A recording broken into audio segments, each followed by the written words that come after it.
Men 5 so'mlikman. Vaqtida meni hozirgi kunda 30 ga kirgan bolalar jevachka, kompyut va qurt olish uchun rosta ishlatishgan. Hozir esa hech kimman. Men 10 so'mlikman.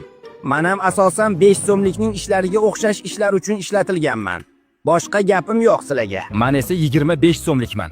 O'sha paytlarda boyroq bolalarning eng mayda pullaridan bo'lganman. Hozir boy tugul, yosh bola ham mensimaydi. Men esa 50 so'mman. Ramazonchilarga eng ko'p beriladigan pullardan bo'lganman. Peshanamga ahamiyat bermanglar. Bu bozorchilarning ishi. Men 100 so'mlikman. Meni ko'pchilik yaxshi tanishadi. Chunki obed vaqtida 100 so'mga yopgan non olib, ichiga markavcha soldirib yemagan odam bo'lmasa kerak. Men 200 so'mlikman. Meni evazimga paytida 2-3 ta buxanka non berishgan. Hozir esa pul o'rnida ko'rishmaydi. Men esa 500 so'mlikman. Dizayn jihatdan hammasiga dam berganman.